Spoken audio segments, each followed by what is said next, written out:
Good evening, Joe. It's Monday, March 29th. Your most recent video represents this can of worms, okay?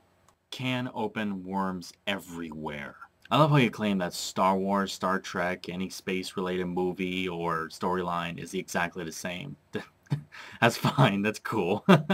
Because I can't spend forever talking about every single piece of space-related media, I'm going to focus on my most recent achievement, watching all of Star Trek Next Generation in its entirety. For those of you who don't know, Star Trek Next Generation is one of 5 Star Trek series, the second longest out of the 5. The show consists of 7 seasons, 26 episodes in each season, making 182 episodes total in the entire show, which means with every episode being 43 minutes in length, that's 7,826 minutes of entertainment total, or 326.083 repeating hours of solid Star Trek entertainment. You mean to tell me, out of the 326 hours that show was in existence, that the exact same plot was going into effect?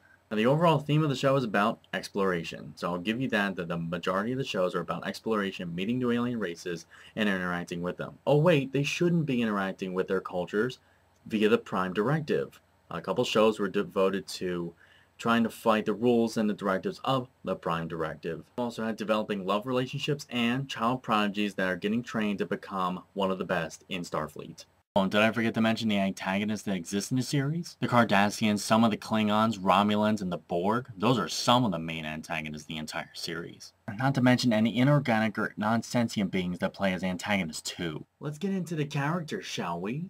I find your stereotypes a little confusing because the attractive female in this Star Trek Next Generation series would be Marina Sirtis or Counselor Deanna Troi.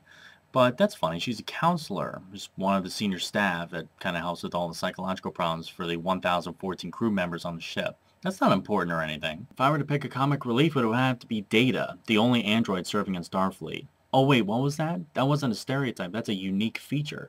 He's the only android to serve in Starfleet, and he's constantly serving on his quest to become as human as possible. That's not general or anything. That's not boring. He's trying to become human, Joe. Human. The mechanical one? Okay, let's go to main engineering. The chief of engineering, Lieutenant Commander Geordi LaForge, was born blind. He's a blind, black, extremely exceptional engineer. He's also played by LeVar Burton, who hosted Reading Rainbow. Why you gonna hate, Joe? That's funny that you call every single space show to be exactly the same when I see a lot of diversity in that show alone. Imagine what all the other storylines are like. And to reflect on just a general basis, Joe, I don't hate you. It's all good. I know you're just trying to mess with me. Joe, I'll see you on Wednesday.